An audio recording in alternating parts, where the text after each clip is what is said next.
मेरा नाम नेहा है और जो मेरा दोस्त था उसका नाम अमन था। हम लगभग हम उम्र थे। वह मेरा दूर का रिश्तेदार था। वह मुझसे कुछ महीने छोटा था। मैं रिश्ते में उससे बड़ी थी। वह बचपन से ही हर छुट्टियों में हमारे घर आता था। जब हम दोनों में दोस्ती हुई थी तब मैं 9 साल की थी और वह 8 साल का था।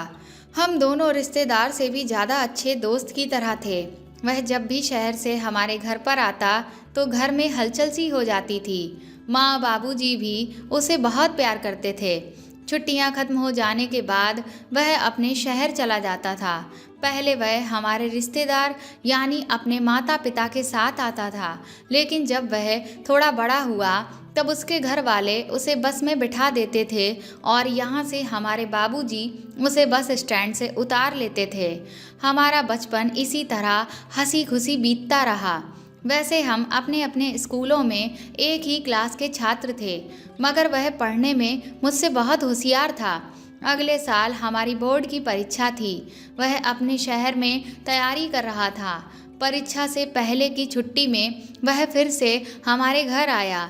क्योंकि वह पढ़ने में होशियार था, इसलिए मैं कई विषयों में उससे सहायता लेने लगी थी। माँ भी उसे कहती कि मुझे परीक्षा की तैयारी करवाने में मदद करें। हम छत पर घंटों बैठकर पढ़ाई करते। वह किसी भी विषय को इतने अच्छे तरीके से बताता कि मुझे समझने में कोई कठिनाई नहीं होती। इस बार हम कई दिनों तक बहुत करीब रहे। पहले जिस तरह उसके यहाँ रहते हुए जितना समय हम साथ होते थे, इस बार उससे ज़्यादा समय हम साथ रहे। कुछ दिनों बाद छुट्टी खत्म होने पर वह वापस चला गया। उसके जाने के बाद मुझे उसकी कमी महसूस होने लगी। करीब 1 महीने तक हम सिर्फ रात में सोने के लिए अलग होते थे। सुबह जागने से लेकर रात में सोने तक उसकी एक एक ज़रूरत का ख्याल मुझे रखना पड़ता था। उसे नाश्ता देना, खाना खिलाना, उसके कपड़े आयरन करना, रात में उसका बिस्तर तैयार करना, मच्छरदानी लगाना आदि सारे कामों की मुझे आदत सी हो गई थी। उसके लिए कुछ भी करना मुझे अच्छा लगता था। उसके जाने के बाद मुझे उसके लिए कुछ नहीं करना बुरा लगने लगा था। न जाने क्यों इस बार मुझे उसकी कमी बहुत खलने लगी। ऐसा मुझे पहले कभी नहीं हुआ था। मेरी इस हालत को माँ ने पहचान लिया, मगर मैं अपने अंदर के इस बदलाव से अनजान थी। जाते हुए उसने कहा था कि परीक्षा खत्म होते ही वह फिर आएगा। मुझे पास होने से ज़्यादा परीक्षा खत्म होने का इंतज़ार रहने लगा, क्योंकि उसे जो वापस आना था। परीक्षा खत्म होते ही मैं बेसब्री से उसकी प्रतीक्षा करने लगी। उस समय संचार का जरिया सिर्फ चिट्ठी या टेलीग्राम ही था। एक दिन उसकी चिट्ठी मेरे बाबूजी के नाम आई। उसमें उसके आने की तारीख लिखी हुई थी। मुझे यह समझते देर नहीं लगी कि चिट्ठी तो बाबूजी के नाम थी, मगर संदेश मेरे लिए था।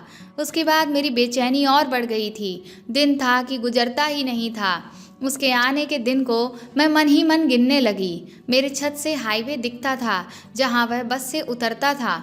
उसके आने के 3-4 दिन पहले से ही मैं छत पर जाकर हाईवे पर बार बार देखा करती थी। दिन भर खोई रहती थी। खाने पीने का भी होश नहीं रहता था। यह सब मेरी माँ ने गौर कर लिया था। उनकी पैनी और अनुभवी नज़र ने सब कुछ जान लिया था। आखिर उसके आने का दिन आ गया। उसकी बस दोपहर में आने वाली थी।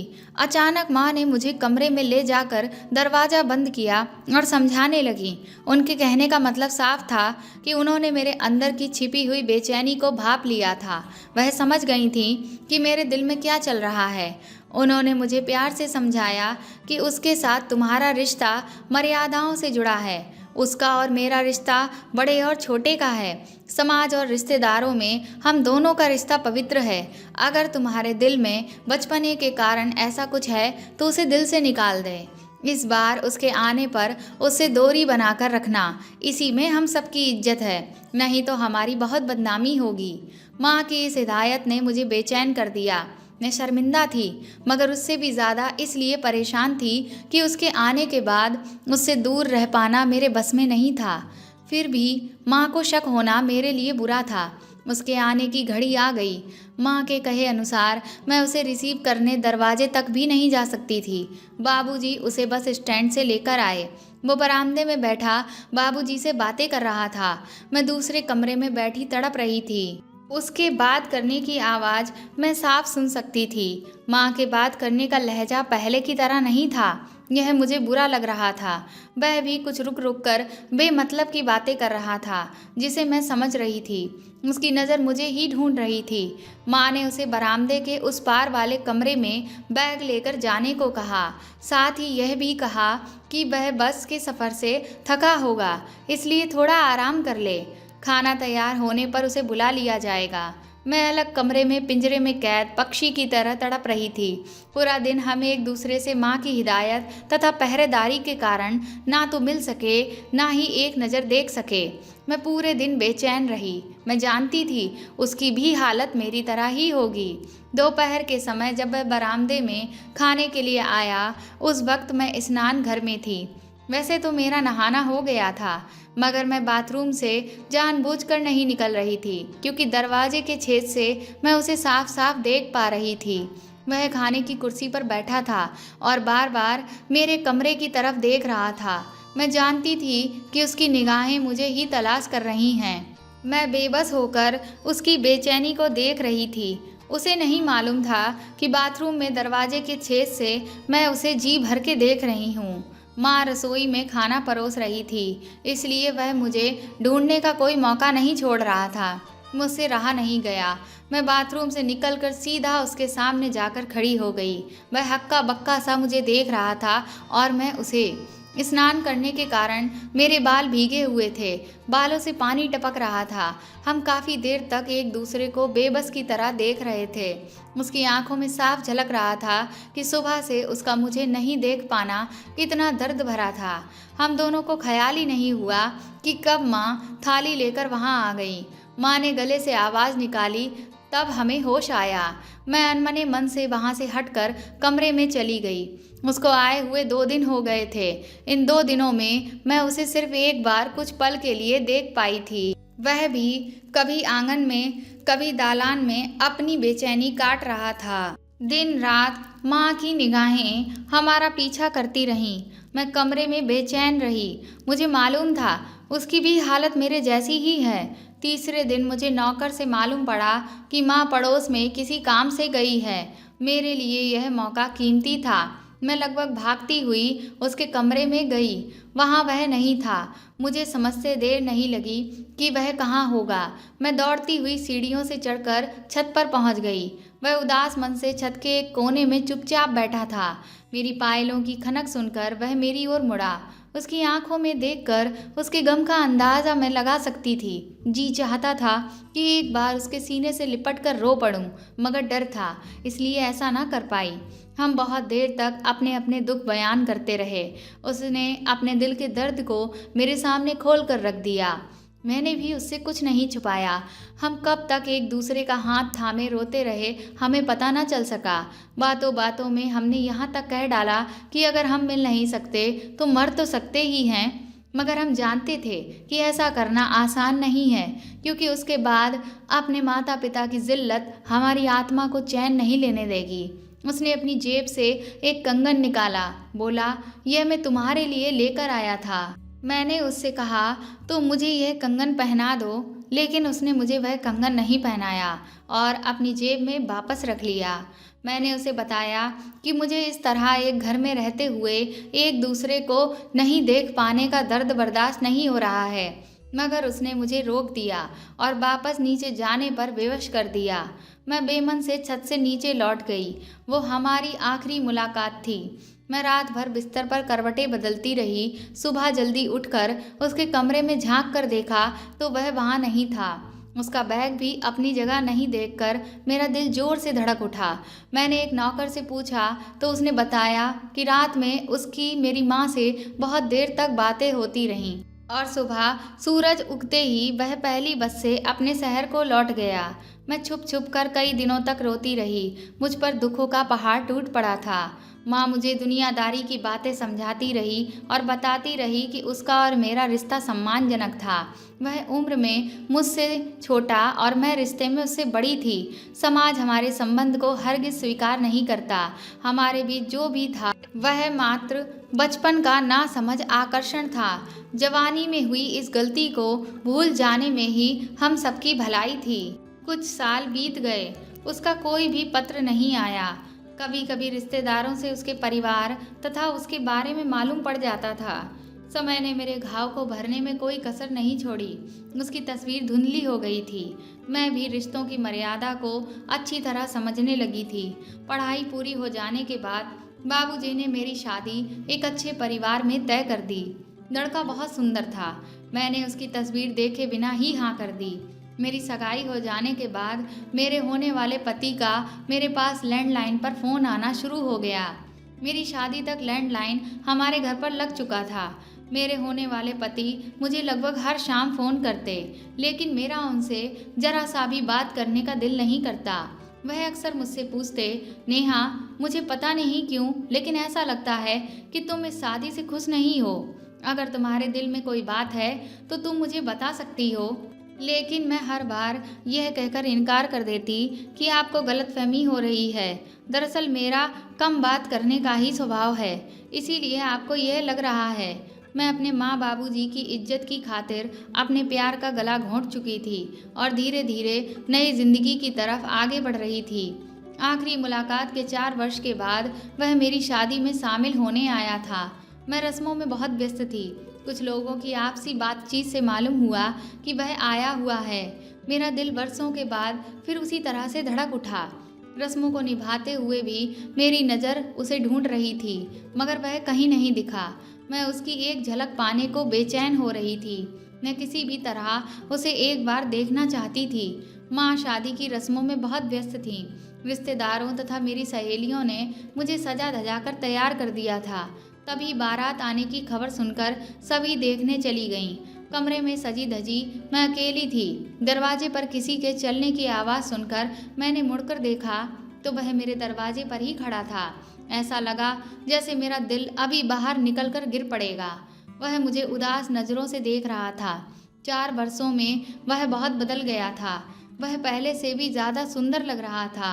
वह धीरे धीरे चलता हुआ मेरे करीब आकर खड़ा हो गया।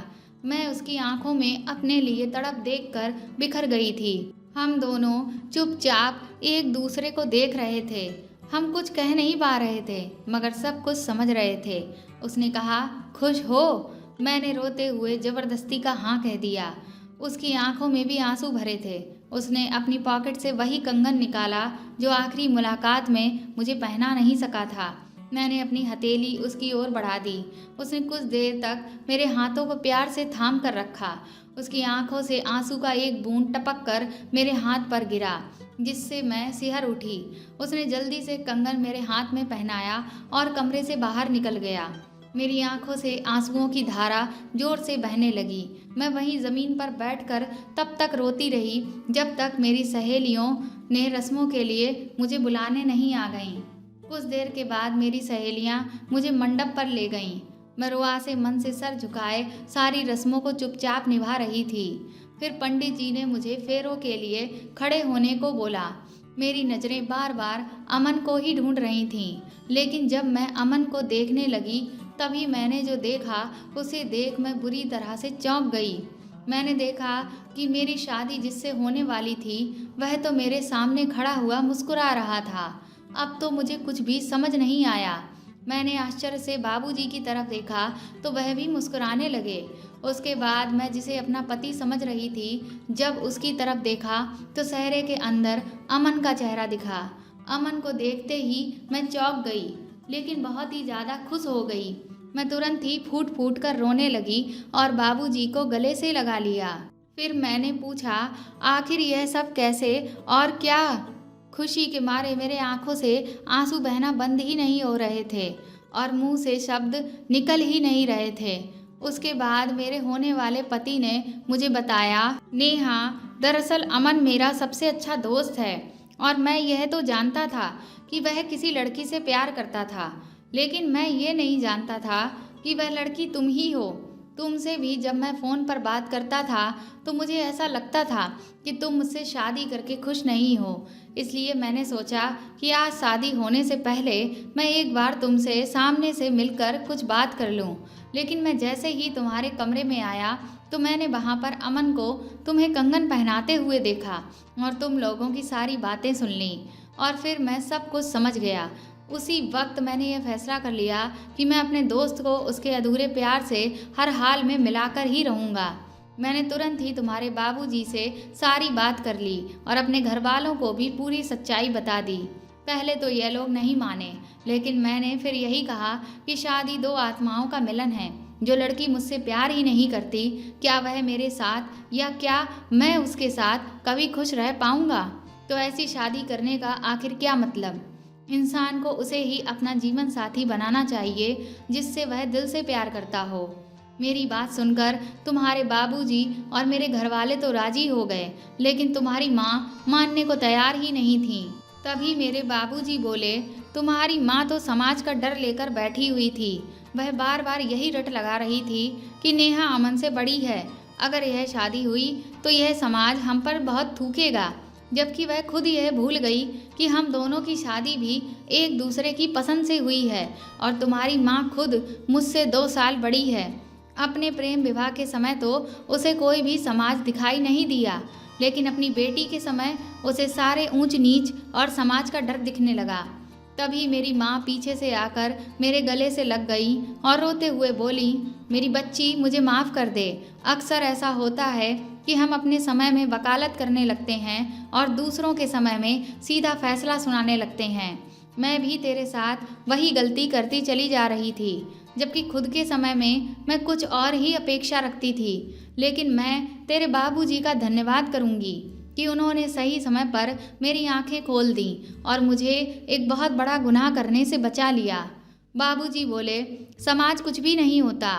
अगर आपका परिवार, आपके माता पिता आपके साथ हैं तो कोई भी आपके खिलाफ खड़ा नहीं हो सकता है, क्योंकि परिवार की एकता में बहुत बड़ी ताकत है, जिसे समाज तो क्या बड़ी से बड़ी ताकत भी हिला नहीं सकती।